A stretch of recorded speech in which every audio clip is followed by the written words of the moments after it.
తెలంగాణ హైకోర్టులో కేటీఆర్కు చుక్కెదురైంది. క్వాష్ పిటిషన్ను హైకోర్టు కొట్టేసిన నేపథ్యం ఇప్పుడు ఏం జరగబోతుందన్న అంశం సర్వత్రా ఉత్కంఠ రేపుతోంది.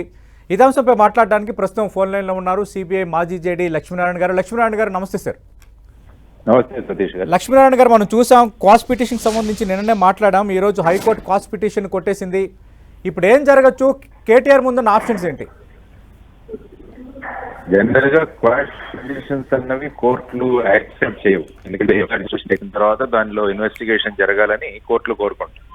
కాబట్టి క్వాష్ పిటిషన్ కు చాలా మంది వెళుతుంటారు, కానీ జనరల్ గా క్వాష్ పిటిషన్స్ అన్నవి జనరల్ గా కోర్టు ఎంటర్టైన్ చేయవు. ఇప్పుడు ఈ సందర్భంగా వారికి ఉన్న ఆప్షన్స్ ఏంటంటే, ఒకటి యాంటిసిపేటరీ బెయిల్ అప్లై చేసుకోవడం, లేకుంటే సుప్రీం కోర్టుకి క్వాష్ పిటిషన్ హైకోర్టు వారి అపీల్ కు వెళ్ళడం.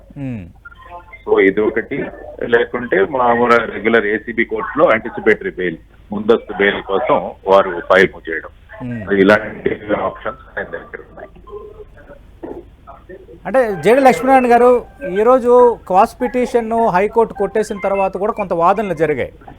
అంటే మేము సుప్రీంకోర్టుకు వెళ్లేందుకు కొంత సమయం మాకు అవసరం ఉంది, మేము అప్పీల్ చేసుకుంటాం, నాట్ టు అరెస్ట్ ఇవ్వమని కేటీఆర్ తరపున న్యాయవాదులు అడిగారు. కానీ దానికి హైకోర్టు సమ్మతించలేదు. ఇప్పుడు కేటీఆర్ ముందున్న ఆప్షన్ ఏంటి?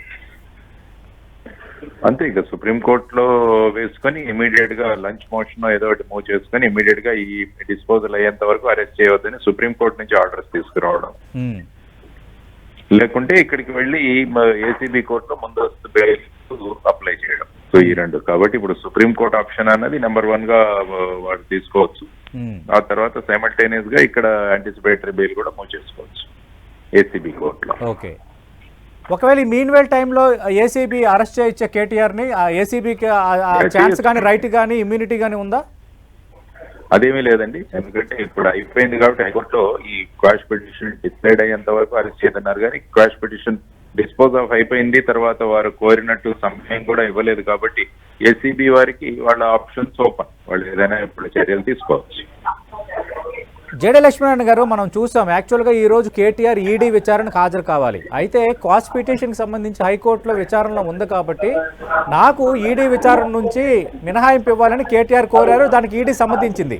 కానీ ఈరోజు క్వాష్ పిటిషన్ హైకోర్టు కొట్టేసింది. ఇప్పుడు కేటీఆర్ ముందున్న ఆప్షన్ ఏంటి? ఈడీ ఏ విధంగా వ్యవహరించవచ్చు?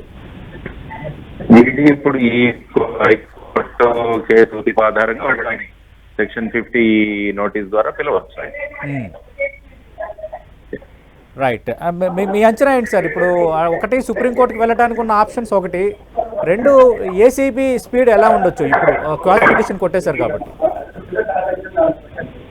ఏసీబీ వాళ్ళకి వాళ్ళ ఆప్షన్స్ ఓపెన్ గా ఉన్నాయి. ఎందుకంటే వాళ్ళ క్వాష్ పిటిషన్స్ ని వాళ్ళు హైకోర్టులో వాళ్ళు తిరస్కరించాలని కోరారు కాబట్టి మరి నెక్స్ట్ స్టెప్ తీసుకోవచ్చు. అరెస్ట్ అన్నది ఇమీడియట్ గా is not a must.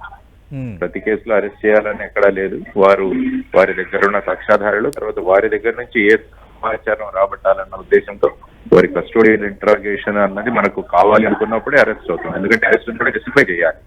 Arrest చేసే ఏజెన్సీలు రేపు కోర్టులో అరెస్ట్ ని జస్టిఫై చేయాలి. ఓకే, అంటే ఇప్పుడు మరి కేటీఆర్ ను అదుపులోకి తీసుకుంటారా, లేదంటే అరెస్ట్ చేయడానికి ప్రయత్నిస్తారా? మీరు చెప్పిన పాయింట్ ఆధారంగా వాళ్ళ ఏసీబీ ఇన్వెస్టిగేటింగ్ ఆఫీసర్ యొక్క రిక్వైర్మెంట్.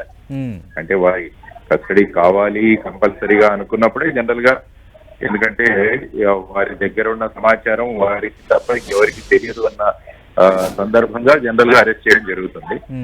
తర్వాత వారిని ఇంట్రాగేట్ చేస్తే, కానీ ఈ కేసులో చాలా మటుకు డాక్యుమెంటరీ ప్రూఫ్ ఉంది. Everything is documents. ఓకే, అంటే అక్కడ ఆర్డర్ చేయడము, తర్వాత అక్కడికి వెళ్ళడం.